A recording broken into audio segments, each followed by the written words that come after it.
All right, good afternoon, everybody. Welcome to the class for today. Glad you are here. And we will jump in here real quick and talk about managed by the Greeks. And our hearts go out to anybody in Florida with the hurricane and all that stuff. Our thoughts and prayers are with you. And, yeah, pretty bad. All right. Well, we're launching our Managed by the Greeks class, which will be starting 2 weeks from today. We haven't done, I think the last time, sometime over a year ago, I did just an abbreviated 1 day for a few hours, kind of introductory Managed by the Greeks, but this will be starting in 2 weeks from today. It'll go 4 weeks, twice a weekend. I think we'll be doing it Tuesdays and Thursdays this week, unless still might be a change, but I think that's what we'll do. And I think that this is, to me, you know, out of all the classes that I teach, I think it's the most important, only because being successful as an income trader comes down to how you manage the trades. And, you know, all iron condors aren't the same, all butterflies aren't the same, all credit spreads, they all start out different. They have different Greeks at the beginning. And so it's really comes down to how you manage the Greeks, your, you know, your price, risk, delta, and gamma, your time decay risk, which is theta, and then your volatility risk, which is vega. And in this educational world of options, a lot of people want to get things handed to them like you had your lunch bag from your mom would make for you when you were going to elementary school. You know, you got your piece of fruit, your piece of candy, your sandwich, and your drink or whatever, and it's not that clean and easy. And so I think learning to manage trades by the Greeks and understanding that is a crucial skill.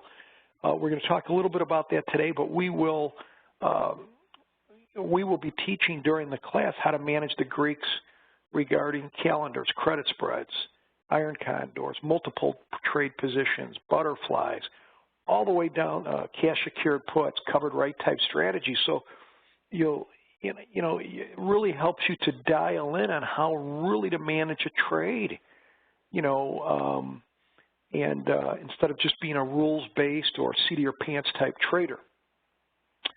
So we'll jump in today, talk about a few things, and go from there. This is for educational purposes only today. So let's dig in and talk about a few of the things. Some will be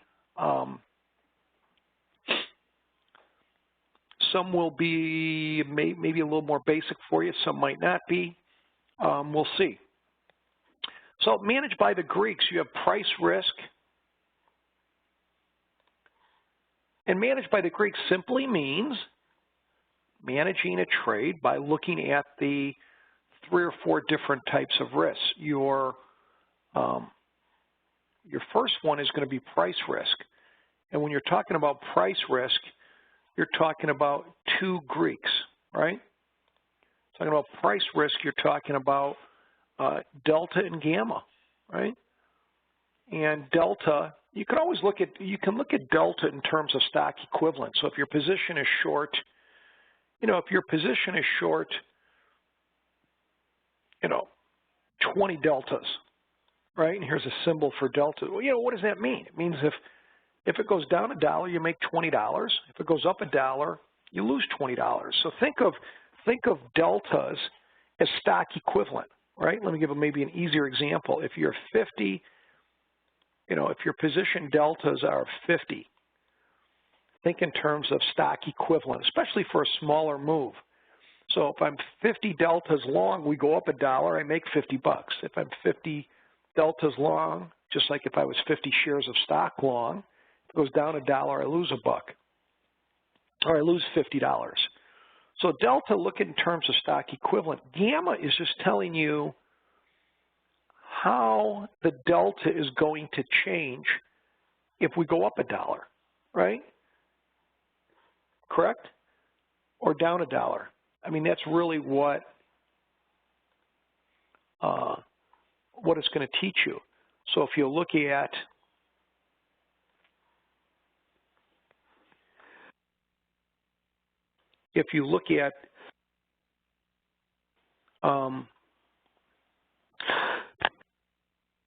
had to sneeze here. I don't want you to catch the sneeze. If we have an example, if the stock is at XYZ is at $100,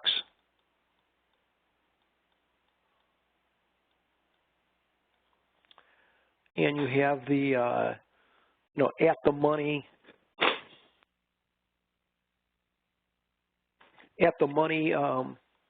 let's say October 100 call, should have a delta of around 50. A gamma is telling you how much, and let's say the price is $3. Gamma is telling you how much, what that delta will change to if we go up $1, right? In other words, it's not the same. If XYZ goes from 100 to 101, goes up $1, right? And it's got a delta of 50, what's that call going to go to? What's that call going to go to? It's $3.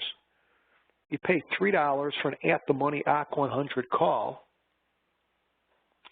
What's that call going to go to if XYZ goes from 100 to 101? It's got a delta of 50. What's it going to go to? It's going to go to 350, right? So gamma is describing how your deltas are going to change, right? Stock has no gamma. If you own 100 shares of stock at 100, you own 100 shares of stock at 101. And you know what? You own 100 shares of stock at 99. So gamma is just describing this delta phenomena, how that changes. And significance of plus or negative gamma is that if you if you buy a call, or significance of plus or minus gamma would just be most of the trades that I teach, income producing trades like range bound stuff like butterflies and credit spreads and calendars and iron condors, they're going to have negative gamma. And what that means is if my deltas start out at 0, if we go up $1, I might get short deltas. And if we go down $1, I get long deltas.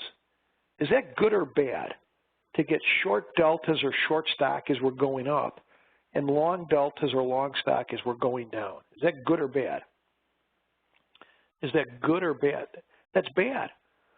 But you can't have your cake and eat it too. So income trades like butterflies, calendars, delta neutral type trades, we're going to get shorter deltas on the way up, longer deltas on the way down. But what's the other side of that coin? To have Greeks that go against us, what's the other side of that coin?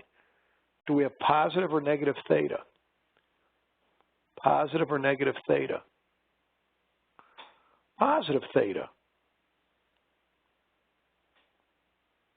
Yeah. Now, somebody asked, gamma changes the delta with price move, but also with time? Yeah, let me ask you, does gamma change over time?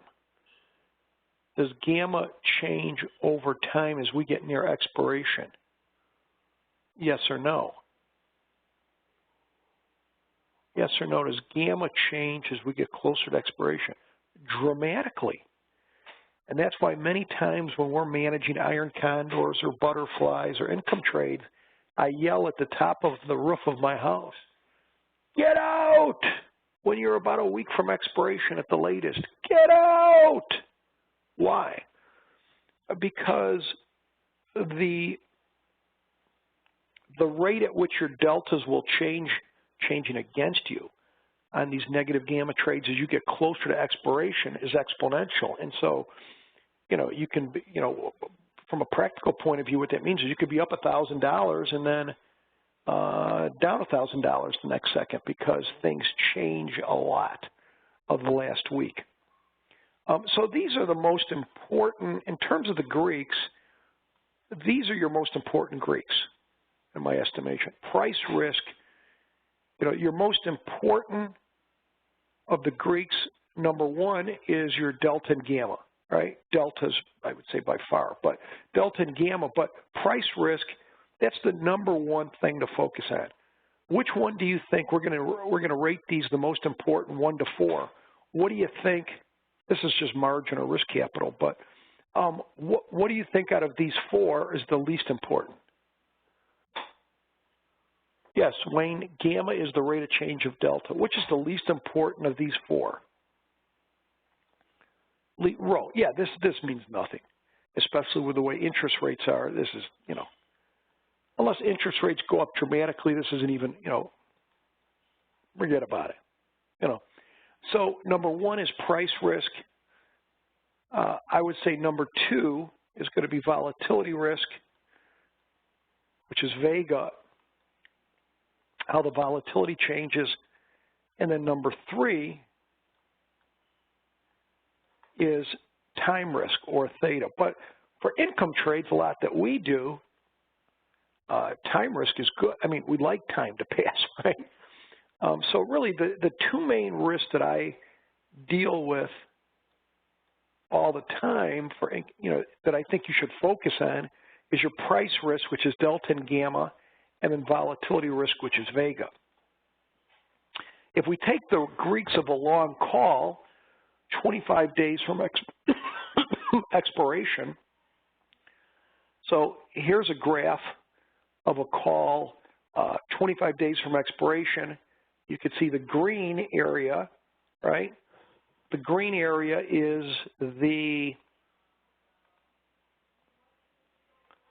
that's the expiration graph, how things will look in 28 days, right? This graph here is the graph of the trade today, right? And so with a long call, if we don't move, right, for a long call, if we don't move over time, you can see here's the under 0, the loss, that will increase, typical long call. So you can see here's an example in SPX of buying one of the OC28. This is just, I'm just taking this graph from,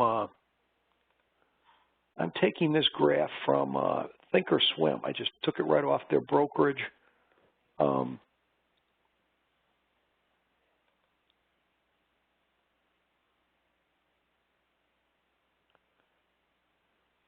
A question said, Charlotte said, and yet the Fed interest rate game seems to send the market into tailspin, so does the row is theoretically the least important, but in today's market it throws sentiment and RSI becomes the dominant factor. Kindly give your opinion. It's just that what I'm looking at, Charlotte, is that in terms of the effect on an options price, what the Fed does with interest rates change whether the market goes up or down, but in terms of an option trader, do interest rates change the value of my option? Right now, it's not a consideration, right? So here's if I buy one October 2160 at the time where I took this slide, so that's an at the money. The price is around $26. The volatility of that option is 10.97, let's call it 11 in SPX, and the delta of an at the money would be 51.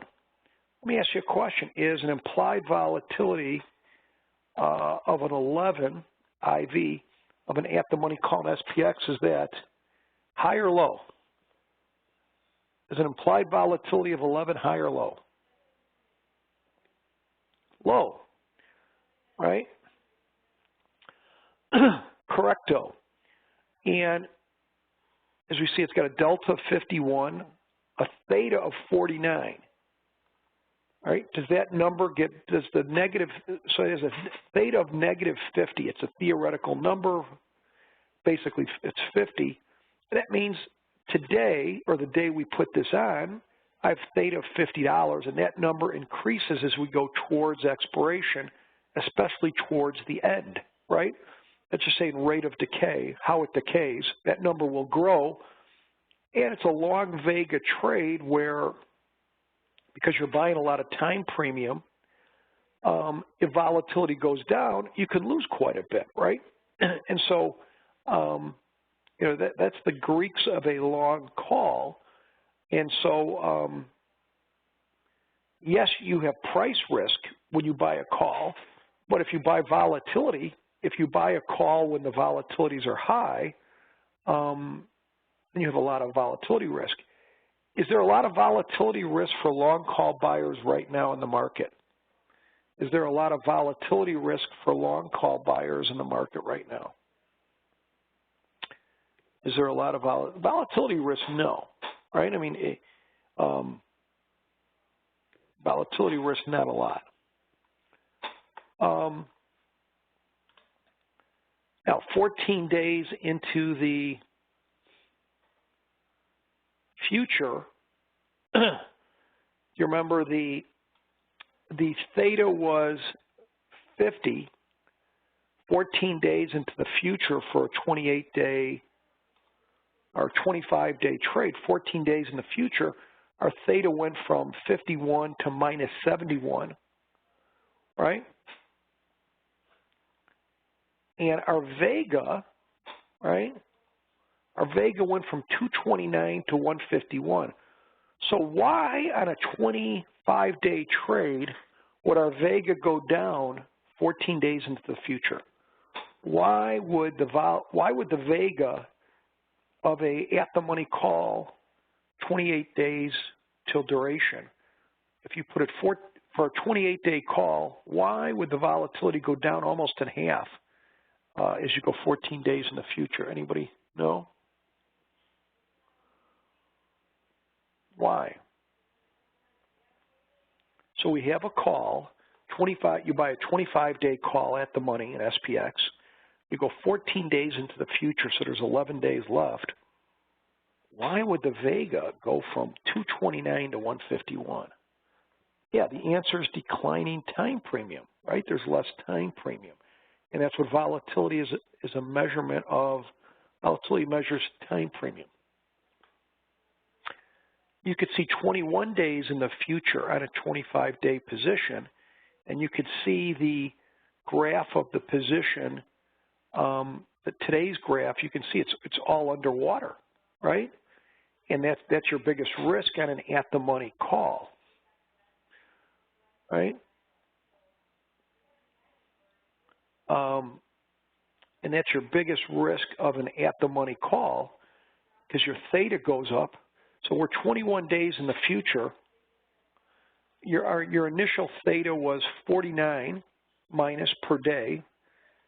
Then it goes to 71 minus per day, 14 days in the future, 21 days in the future of a 25-day position. That negative theta adds up, and so you can really get hurt. So it's important to understand that. And, you know, in a low-vol environment, if the stocks, I'll just give you an example, if XYZ is at 100, even if volatilities are cheap, right? So I buy one 100 call with XYZ at 100. If volatilities are low, one thing I could do to offset the potential risk of a call, because you spend a lot of money for an at-the-money call, you know, you could just sell a 110 call, right? That's called a call debit spread. And when volatilities are low, which they are in the market, if I'm going to do a bull call spread, a debit, where maybe I'm bullish, XYZ's at, let's say 100, I buy one 100 call, sell one 110. If the volatilities are low, I want to buy something with more time premium, sell something with less time premium. So buy a 100 and sell a 110. If volatilities were higher in the market, right, I want to sell the strike that has the most time premium, right, if I'm bullish. So if the volatilities are higher, I might buy one at the 80 strike, sell one at the 100 strike. If that's where the underlying is at 100, if the volatilities are higher, I want to sell the one that has the most time premium. If volatilities are lower, which they are in the market right now, I want to buy the one with the most time premium and sell something with less time premium. So even, if you're buying a bull call spread, if you're bullish, depending on if the volatilities are high or low, will determine which strike I buy and sell.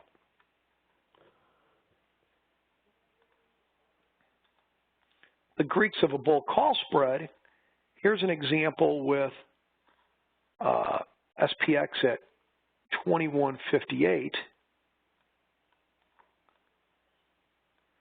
And I'm buying one. I'm going to have a couple quiz questions in a second, and we'll see how you guys do. But I'm buying, in this example, a 25-day. This is in October. I'm buying one 2160, basically at the money, and selling one 2170 call, 25 days out. And I pay about $5.80. If I pay $5.80 for this bull call spread, what's my risk? If I pay $5.80 for this bull call spread, what's my risk?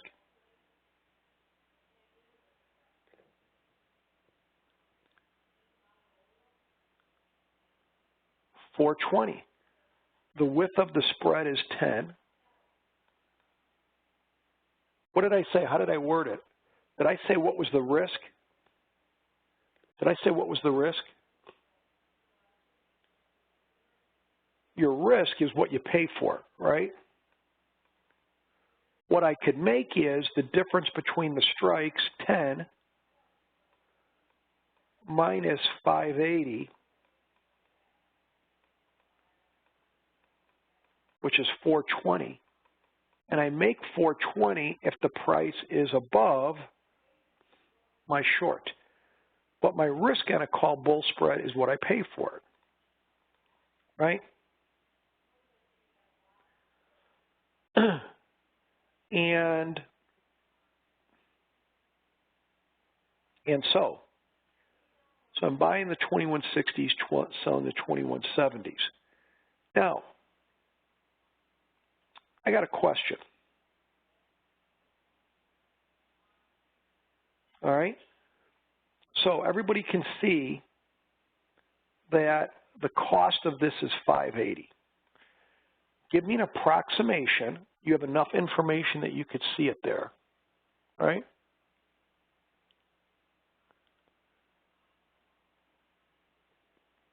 Here's the question. I pay $5.80 for this.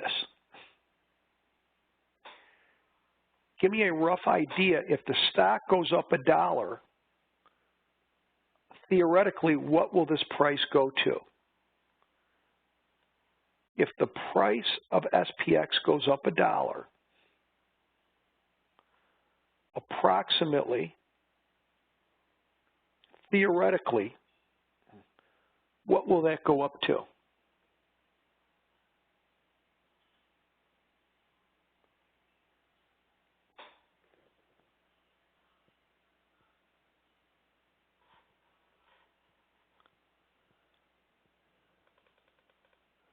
What will that go up to?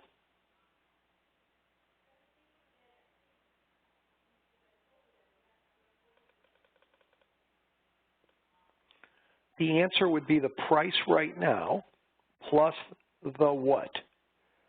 Plus the delta of 66, right? That gets you about 646, right? Again, the delta of this trade, if you buy on this particular trade, I'm sorry, this would be 10 contracts. If I did this bull call spread 10 times and the position deltas are 66, if we go up $1, and I'm paying 580, this trade would go from 580 to 580 plus 66, right?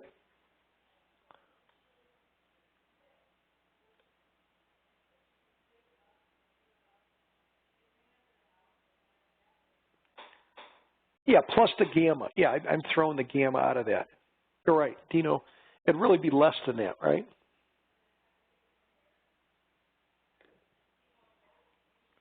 Thank you, Dino. Now you can see the Greeks of a bull call spread.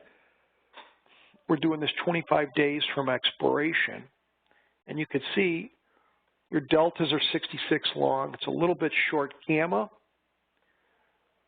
Negative theta. Why is it negative theta? Because we're buying the ones with the most time premium, the 2160s, and selling the ones with a little less time premium.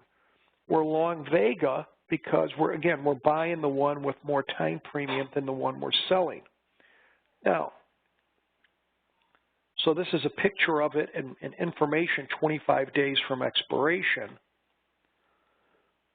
And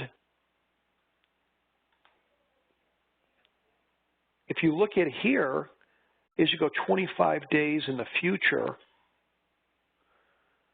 your theta goes up. Why? Because you're getting, again, you're buying the calls at the money. Your theta goes up because as you get closer to expiration, your rate of decay goes up a lot. Understand that? And so you could see the, anyways, stuff to look at. Now, get ready for your quiz question.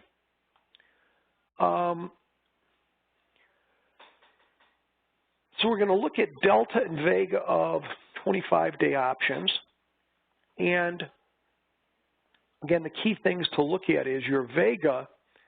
If you're looking at the money, let's say at 2160, as you go out of the money, more out of the money on the call side, your volatility shrinks because there's going to be less time premium involved. Your delta is going to get smaller as you get more out of the money, right? There's less time premium. Deltas get smaller. Most of you know that. Delta and implied volatility of 25-day options in the indexes, you notice that as it calls, if this is your at the money, as your calls get more out of the money, your implied volatility drops dramatically in the calls. Now, if we had the puts here, it goes up, right? As you get more out of the money. And this is more, this happens in some equities, but it's more in the indexes.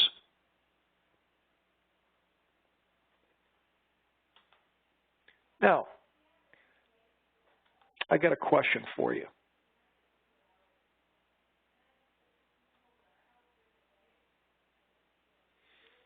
Here's my question. You ready?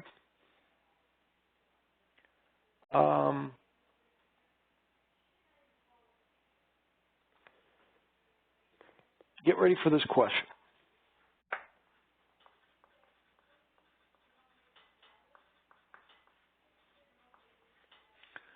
So, everybody with me? We're at 2160. We're looking at these OCT 28 expiration about 25 days out. We're at 2160. Which spread has more volatility risk, right? You with me? We're at 2160. Which spread has more volatility risk? A, I sell one 2160, buy one 2170, excuse me, so an at the money call bull spread. So here's the question again. We're at 2160. A, if I sell one 2160 and buy one 2170 in the calls, that's called a call credit spread. Everybody understand what that is? Yes? No? All right? It's a call credit spread at the money. I'm selling an at the money 2160, buying one 2170. B, B, I'm selling one out of the money, 2190, buying one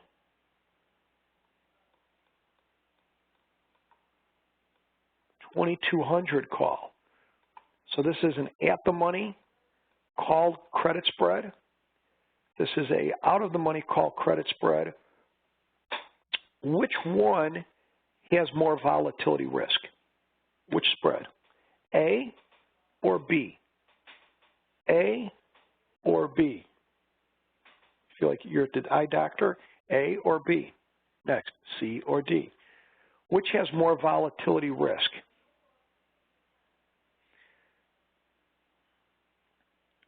This is 28-day, 25-day call credit spreads, 25-day expiration.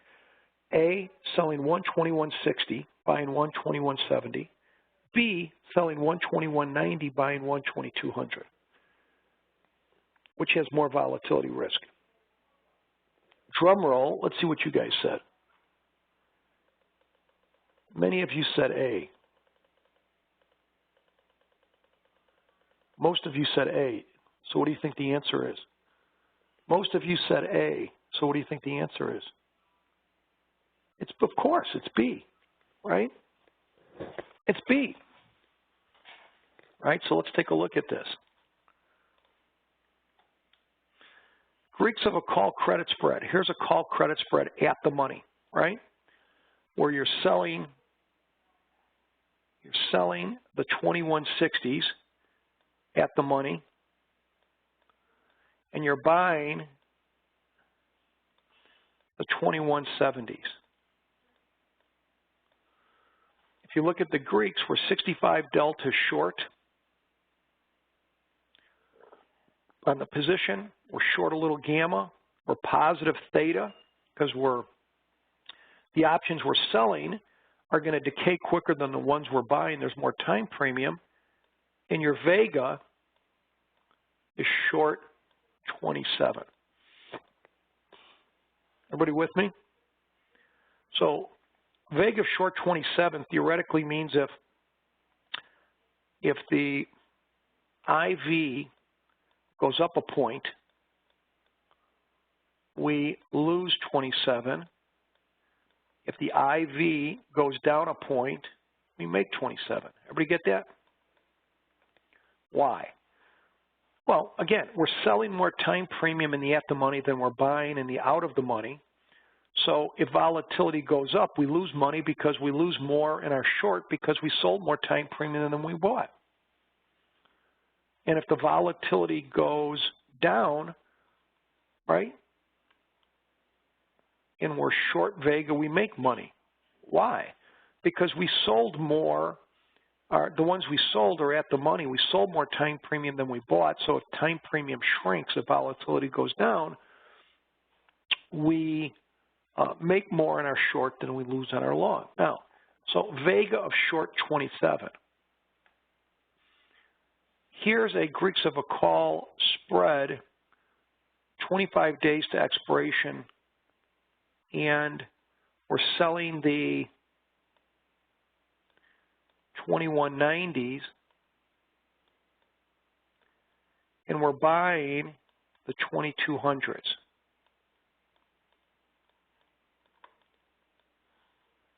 We're short 71 deltas, short gamma, positive theta. Any of you surprised with the vega? Is the vega a lot bigger on the out of the money stuff? Yes or no? Do you know your Greeks today? Do you know your Greeks today? Do you know your Greeks today? Early in the morning. All right, why do you think that is? The Greeks were short 27 on an at-the-money call spread, and our Greeks were dramatically bigger. Why do you think, my friend? Well, think about it. If you're 25 days from expiration, right, and you're in a $2,000 vehicle like SPX, is there that much difference, vega risk between and at the money and 10 points out of the money on a $2,000 vehicle? It's too close. There's not that much difference. But now when you start getting out of the money more, right, we're selling the 2190s, you know, you're talking 30, 40 points out of the money, you're going to get more of a difference. And that's really what it is. I mean, especially when you get a higher price vehicle, you know, and they have the price $21.57. So the difference between $21.60 and $21.70, you know, there's not that much with this much time left. Yeah. Something to think about. Now, here's a 71 versus 43-day calendar. I did this looked at this October 5th, right? And here's one of the problems, you know, people that are doing longer-term calendars. So I call this a 43-day calendar. So we're buying our long option 71 days out. We're selling our short option 43 days out. So I'll call this a 43-day calendar. I determine, you know, so I say a 43-day calendar is based on how many days to expiration the shorts have. It's a 43-day calendar. So to me, there's two groups of calendars. I might do calendars, maybe a 4 to 11-day calendar. That's short term, right? That means your short option expires in 4 to 11 days. And then you have longer term calendars where your short expires 30 to 50 days. So these are longer term calendars. And they have totally different Greeks. I treat a 4 to an 11-day calendar much different. It's a different trade to me than a 43-day calendar. So this is a longer term calendar. So here, SPX is like 2161. So we're selling, in this example, we sell the at the money, which is the 2160. We're buying 10 of the December 2160 calls, and we're selling 10 of the November 2160 calls. Now, the cost of this is $10.85 per calendar. This is an SPX. And you can see the graph, right? So you have here, that's the expiration graph, and that's your graph. We call that a T+0 graph, or your graph today. So the Greeks of this, if you're doing it at the money, your deltas are pretty close to 0. There are 2 here. Your gamma short -1. Your theta is positive $82 a day. But your vega is 833. So when you get longer term calendars over 30 days, volatility is a big component. It's a big issue. When I'm looking at calendars 4 to 11 days from expiration, I don't look at this as much. It's not as big a deal. But you can see, you know, one of the main reasons people struggle with call calendars, especially over the last 3-4 years where the market's been in an uptrend, is you have this, you know, if we're going from maybe if the volatility starts shrinking and a market goes up, even if you're delta neutral, you lose money because if the volatility comes down, right, you're long a lot of volatility because your longs here, your December options, have a lot more time premium than your November. So one of the things I will talk about in the class, I talked about in the recent calendar class, is if I'm doing a longer term calendar over 30 days from expiration, because of the tremendously long vega, I want to start the deltas a little bit long against my long vega.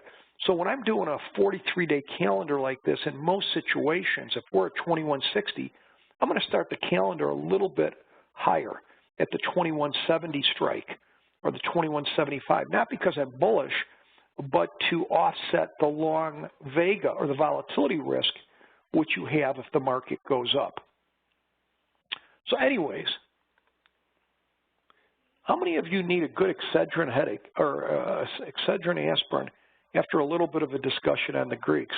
How many does your head hurt as you start describing the Greeks? The only way to really understand the Greeks is really to do it. And I want to invite you 2 weeks from today to jump in, join this. I think it'll be a very practical, helpful class to you. Managed by the Greeks, we're going to put on a bunch of live trades, follow them from beginning to end, show you how to do this, show you how I analyze trades with, this is how we manage trades in the pits, managed by the Greeks, and I think this is the most effective way to manage trades. You know, you can't include when people manage, try to make us, you know, again, especially if you're an engineer, you want a system, don't you? If you're an engineer, just give me a system, right? But you know what? The best system in the world it doesn't come close to the Greeks because it doesn't take it, you know, it's trying to give you a cookie cutter way of doing it. If you really want to trade, this is how you do it. And so, you know, whether it's a calendar or butterfly or multiple positions, we'll go over that in the class. It'll be over 8 weeks. Each class is about an hour to an hour and a half. And again, we go live trades all the time, which we do at all our classes. And I think it'll be a big help to you. No, I'll be trading a lot of different. We'll trade SPX, RUT. I'll be trading some stocks. I mean, you could trade SPY. I just think SPX and RUT are better vehicles. But SPY is pretty good. Some people trade SPY. But I'll trade some different vehicles during the class also. And then, so as I said, it's about 10 to 12 hours of live content. Class is taught every Tuesday and Thursday at 1 p.m. Central for 4 weeks. Every session is recorded, annotated, and archived for you. One of the great features of the class, during the class, and even if you watch it archived, there's a button that says Ask Dan a Question all the time, and you can just, anytime you're reviewing, you can ask a question, they come to me. And I probably answer 10, 20 questions a day. You can download and print all class materials, and the cost is only $397 for about 12 hours. And again, I put on live trades every class to show you exactly how to do it, so very practical. So anyways, folks, well, thanks for jumping in. Here's a little bit more information. You can see a little bit of a rough outline, what's going to be covered, who's teaching, what are the days. The class will run through the middle of November. I promise you'll be done by Thanksgiving. The first class is October 20th. And again, you can get all that information